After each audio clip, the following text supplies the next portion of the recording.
Hello, and welcome to an introduction to financial statements. I am Professor Hewen, and to just give you a little background about myself, I've been teaching at Sacred Heart for 5 years. I teach intermediate accounting primarily. That class is for accounting majors in their junior year, so if you decide to major or even minor in accounting, I will be seeing you in class in about 2 years. All right, let's get started with our introduction to financial statements. Financial statements are kind of like a nutrition label for a company. It lets you know a little bit about what's inside, but of course it's in financial terms. We're going to be looking primarily today at two main financial statements, the balance sheet and the income statement. I'm going to start with a very high-level overview of each of these, and then we're going to go into more details. The income statement is how the company reports its performance over a period. So how well did Nike do selling its shoes and its other athletic apparel? So the income statement shows your financial performance over a period, whereas the balance sheet tells us two main things. One, what was it working with in order to produce its performance, its financial performance? What did it use to get its sales? So when we're talking about what we're working with, we're talking about buildings, equipment, land, inventory. And then also, how are those, what we call assets, how are they financed by the company? Were they financed with loans, perhaps from a bank, or from the owners putting in their own capital? Now that we've gone through the high levels, let's go through the income statement in some more detail. So earlier I had said that the income statement measures the financial performance, but we don't typically look at performance measured as money or cash. Why not? Well, if you have a small business, cash is probably the same as what we call our revenues or income. But for large companies, oftentimes they don't receive the cash in the same period that they're making a sale. They don't often pay the cash in the same period that they're incurring the expense. So we use some different terms.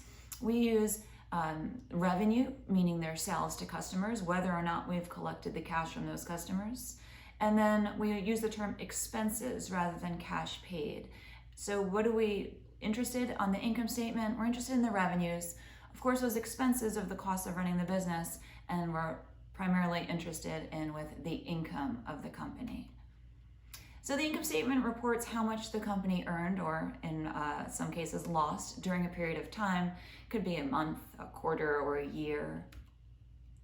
In its basic format, you have sales revenues minus expenses equals your net income. Again, revenues are your sales to customers. How many iPhones did, in dollar terms, how much did sales revenue did Apple generate from selling its iPhones and its iPads, plus all of its revenue, all of its services to customers? And expenses, what are the costs of producing the revenues and also running the business? So for Apple, there might be the costs of using the manufacturing equipment of the buildings, the use of the buildings, corporate salaries, advertising, the cost of the components going into making the Apple products that are being sold. And again, of course, the difference between your revenues and your expenses is your net income. But the income statement gets a lot more complex than that. Why do we have, what we're doing here with this multi-step income statement is we're breaking down the expenses into components of how do they affect running the business. So the first expense that we see is called cost of goods sold. This is the cost incurred by the company to make the products. So what does it, Apple first is going to think about, what does it cost us to manufacture the iPhone, the iPad, each one of our models? Now we're going to combine all of that, all of the costs of making all of our products that we sold this period. Let's put that against our revenues, and that difference is our gross profit, or in other words, how much did we mark up above cost, those goods that we sold to our customers? And then from the gross profit, then we report our operating expenses. So aside from the cost to produce the goods that we made and then sold to customers, what were most other costs of running our business. They're related directly to what we as a company are in the business of doing.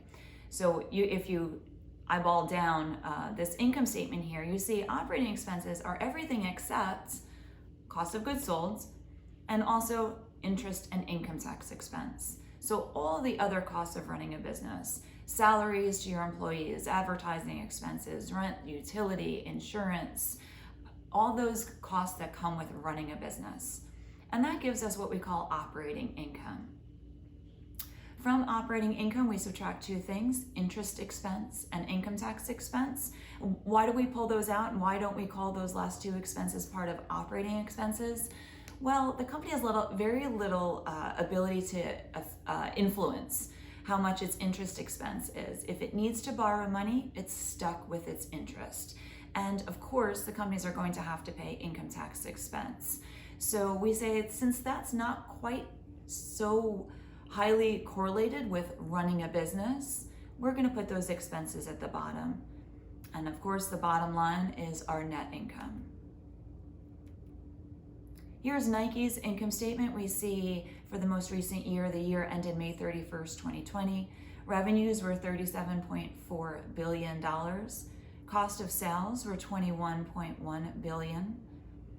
We see two operating expenses, demand creation expense, that's just a fancy way of saying advertising expense, and operating overhead. That means all the other costs, aside from advertising, which is going to be a big one for Nike, all the other costs of running our business, of making our products, selling them to customers. Then below that, we have interest expense, other income or expense, which we're not covering here. You would see that in a more advanced accounting class. Income before taxes, and then income tax expense and net income. Quick quiz, true or false? Gross profit is equal to revenues less operating expenses. We know that's false. Revenues less cost of goods sold is what gives us our gross profit. Remember, gross profit is like a markup on those products that we make. Now that we've gone into some detail on the income statement, let's turn our focus to the balance sheet. The balance sheet is a snapshot of the company's financial position. Remember, with the income statement, it's a measure of financial performance, and the income statement covers a period of time. The balance sheet looks at how does the company stand at one particular moment in time. The balance sheet is set up in what we call the accounting equation. Three main components: assets and how those assets are financed, liabilities, and equity. Assets are what's the company working with to run its business, to make its products, to have products available in stores to sell to customers. And on the other side of this equation, we have how were those assets financed? Was money borrowed? Were bonds issued? Or did the owners put in their capital in order to finance the assets? Now, what does Justin Bieber mean in the song Intentions, which you may have heard once or many, many times today? Heart full of equity, you're an asset. Well, if Justin Bieber's singing about it, it's really important that we take a further look into what is equity and what are assets. Assets, as we said, what the company uses to run the business, to make its products and sell those products to customers. So primarily, most assets for many manufacturing companies, the primary assets are going to be your lands, your buildings, your equipment, and your inventory. Liabilities, the other side of that equation, remember assets equals liabilities plus equity. Liabilities, what the company owes. This may be loans to the bank. Could be how a major part of how it financed is assets, but also there could be some smaller liabilities such as the unpaid salaries. It's the end of the fiscal year and our employees will be paid in 6 days, and that 6 days that they work that they aren't paid, we owe them. We owe some interest to the bank, we have unpaid bills from suppliers, we have unpaid taxes for this quarter, and we're going to list those amounts out as what we owe. Equity is everything else. It's not your assets and it's not your liabilities. Think about that accounting equation. Assets equals liabilities plus equity. If we subtract liabilities from both sides, we say assets minus liabilities equals equity. It's what's left over. Equity is also called stockholders' equity or owner's equity, and it can be considered a basic measure of the net worth of a company. So let's say hypothetically any company was to stop operations and just completely discontinue. What would that company do? It would sell off its land, its buildings, its equipment. It would sell off all of its inventory, and what would remain was cash. It then needs to pay back all of its loans to the bank, pay out any debt holders, pay any interest, pay any taxes to the government, pay any unpaid bills. Any cash that was left, that would be your owner's equity. So here we see Nike's balance sheet, and we can see that its heaviest investment is in cash, which is interesting. But I also see $4 billion, about $5 billion in plant, property, equipment, and then another $3 billion in its leased assets. So leased buildings, they don't quite own them, but they have signed contractual leases. So as much they have the most of their assets are sitting in cash, but they also have a significant amount of capital invested in their facilities, buildings, equipment, and land.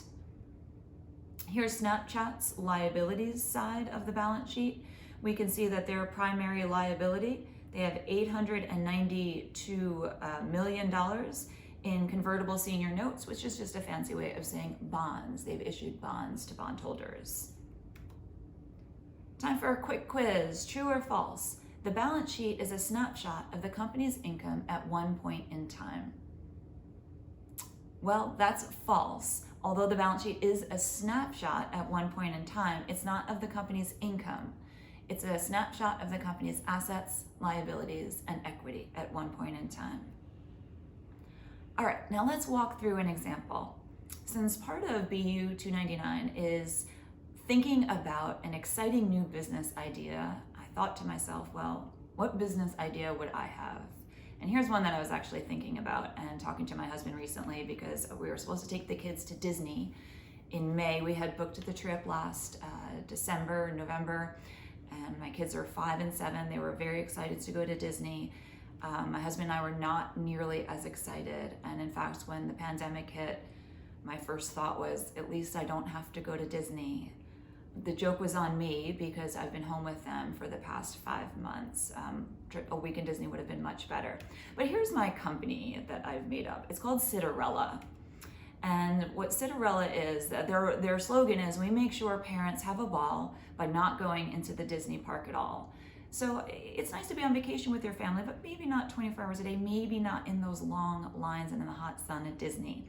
So you fly down to, let's say, Orlando, check into your hotel, and when you're ready to start your day of the park, you meet the sitter. You've arranged with the sitter ahead of time, and he or she meets you at the gates, and you drop your children off, let's say 8 o'clock in the morning, and you arrange what time to pick them up, maybe 4 o'clock in the afternoon, and from then on, mom or dad are at the hotel by the pool, while the kids are having a blast and waiting on those lines and complaining to the sitter. All right, so then I need some financial assumptions. Now, I tried to put myself in a student's shoes of how much would sales be? And so you'll see some numbers here. The purpose is not for you to have to figure out how to calculate sales revenue, but these numbers are put in here to give you an example of some of the assumptions you're gonna have to make. If you have a service business, how many hours are you operating? What are you charging per hour? If you want to look at it in an hourly rate, maybe a daily rate. This income statement is for 1 year, so I have 365 days of the year. I'm assuming 100 reservations are made per day. I'm going to assume that the company, Citarella, is charging customers $30 per hour for each 8-hour day. So that's how I get to my sales revenue number of $8.76 million. I made the assumption that the sitters are paid $25 an hour. I'm not sure anybody would be willing to do this job for much less than that. And then, so that gets my cost of sales. Each time I have a sale, I know I need to lock in a sitter for that. So I'm getting in the $30, but automatically I'm paying that $25 per hour. So my total cost of sales is 7.3 million. Now, if your business is something like an app, you might not have a cost of goods sold. Cost of sales or cost of goods sold says every time I sell one more ticket or one more product, I know I'm going to have to incur this additional cost. Not all businesses have a cost of sales. It could just be a general operating expense. Okay, so we know sales revenue is 8.76 million, cost of sales is 7.3 million. What is Citarella's gross profit for the year? Pretty simple, we just take the difference, 1.46 million. So I'm going to build that into my income statement. Sales minus cost of goods sold, or cost of sales, equals my gross profit of 1.46 million. Operating expenses. Now that's pretty hard to estimate, right? I'm not in this business. So I'm thinking about what are the major costs I'm going to incur. Well, I have to let people know about the company. So I'm going to need to invest heavily in advertising. How much? That's hopefully maybe your marketing or advertising professor will give you a little bit, strategy professor will give you a little bit more background on that. I just threw out a number, 800,000. An office is going to be needed, right? Because interviews are going to have to take place with these sitters, background checks. Rent includes utilities. The office rent is 10,000 per month, so 10,000 times 12 months. We're going to have rent for the year be 120,000. Definitely going to need liability insurance on these sitters. Liability insurance is 40,000 for a 1-year policy. I have to finance this, right? I don't have this money in my pocket to just pay for the advertising and the rents and the liability insurance. So the company borrows $1 million from Pluto Bank. When operations began at the beginning of the year, interest on the loan is 5% per year. So you don't need to, at this point, you don't need to know how to calculate interest, but it's simply, we're going to assume that we've borrowed the 1 million for the entire year. So we take the 1 million times 5%, and we're given an income tax rate of 25%. So you don't have to have exact numbers, obviously, but you want to make sure that your numbers are somewhat reasonable. Okay, so given this information, what are Citarella's operating expenses? So let's start by, what do operating expenses not include? Remember, cost of goods sold is separate from operating expenses. And then below operating income, we subtracted out 2 expenses, interest expense and income tax expense. So everything except income taxes and interest is what I want to include as my operating expense. And so the purpose of putting this problem in is not to make you have to, it's not a quiz on calculating operating expenses. There will be one in intermediate accounting, but there's time for that. It's just to kind of use your imagination and try to make somewhat realistic expectations about what are the costs of running your business.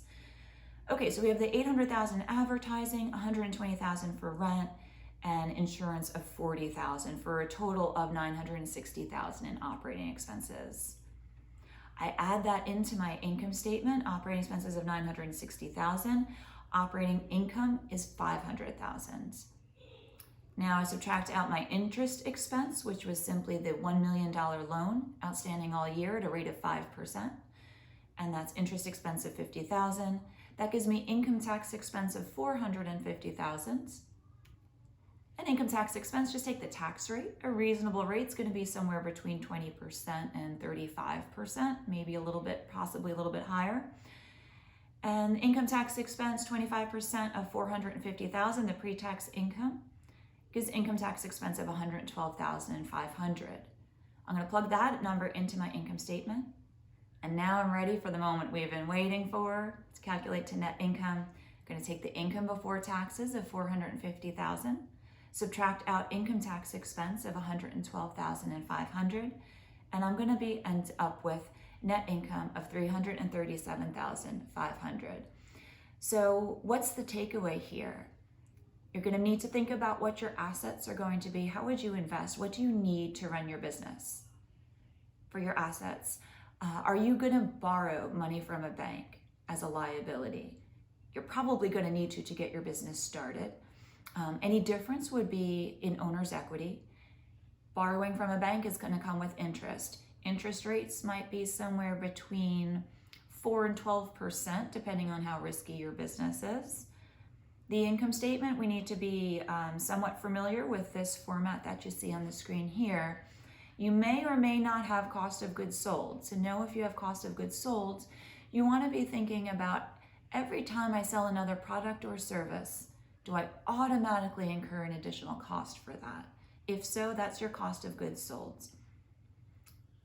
If not, you're going to have your sales, and then from that, you're going to subtract your operating expenses, rent, salaries if you hire multiple employees and you're going to pay them salaries, advertising, utilities, insurance. That's going to get you your operating income. If you have a loan, you're going to have interest expense. You're always going to have income tax expense. And then finally, that will give you your net income. I hope you enjoyed this class. I'm sorry that we didn't get to do this live, but I hope you found this helpful.